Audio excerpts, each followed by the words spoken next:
HMPV વાયરસનો હવે ભારતમાં પણ પગપેસારો। બેંગ્લોરની એક હોસ્પિટલમાં 8 મહિનાની એક બાળકીમાં એચએમપીવી વાયરસ મળી આવ્યો। જોકે સ્વાસ્થ્ય વિભાગનું કહેવું છે કે અમે અમારી લેબમાં કોઈપણ જાતનો ટેસ્ટ નથી કર્યો। આ એક ખાનગી હોસ્પિટલનો રિપોર્ટ સામે આવ્યો છે। ત્યારબાદ વાત કરીએ તો એચએમપીવી વાયરસના લક્ષણો કયા કયા હોઈ શકે, તો કે ઉધરસ, તાવ, અનુનાસિક ભીડ, શ્વાસ લેવામાં તકલીફ। ત્યારબાદ ચેપના ક્લિનિકલ લક્ષણો વધી શકે છે અને બ્રોન્કાઇટિસ અથવા ન્યુમોનિયા જેવી સમસ્યાઓ તરફ દોરી શકે છે। ત્યારબાદ તે અન્ય વાયરસ જેવું જ છે કે જે ઉપલા અને નીચલા શ્વસન ચેપનું કારણ બને છે। ચેપનો સેવન સમયગાળો 3 થી 6 દિવસનો હોય છે। એનો અર્થ એ છે કે લોકો ચેપ લાગ્યાના 3 થી 6 દિવસ પછી જ તેના લક્ષણો જોઈ શકે છે।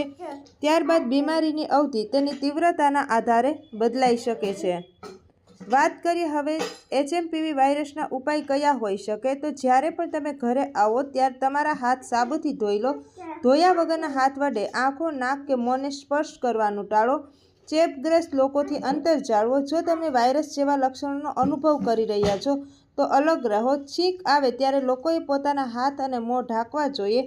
ચેપગ્રસ્ત લોકો સાથે કપ અને ખાવાના વાસણો શેર કરવાનું ટાળો। જ્યારે બીમાર હોવ ત્યારે ઘરે જ રહો। ત્યારબાદ શું કરવું જોઈએ, તો કે જ્યારે ઉધરસ અથવા તો છીંક આવે ત્યારે મોઢું અને નાકને રૂમાલ અથવા તો ટીશ્યુથી ઢાંકવું જોઈએ। નિયમિત રીતે હાથ સાબુ અને પાણીથી ધોવા, ત્યારબાદ સેનેટાઇઝરનો ઉપયોગ કરવો। ભીડભાડવાળા સ્થળોથી દૂર રહેવું અને ફ્લૂથી પીડિત વ્યક્તિઓથી ઓછામાં ઓછું 1 હાથનું અંતર રાખવું જોઈએ। તાવ, ઉધરસ કે છીંક આવે તો જાહેર સ્થળો પર જવાનું ટાળવું જોઈએ। વધારેમાં વધારે પાણી પીવું જોઈએ તેમજ પૌષ્ટિક ખોરાક ખાવો જોઈએ। પ્રબળ પ્રતિરોધક શક્તિ માટે પૂરતી ઊંઘ લેવી જોઈએ।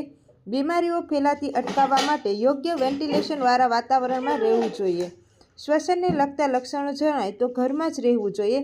ત્યારબાદ બીજાઓ સાથે સંપર્ક મર્યાદિત રાખવો જોઈએ અને તાત્કાલિક નજીકના સરકારી દવાખાનાનો સંપર્ક કરવો જોઈએ।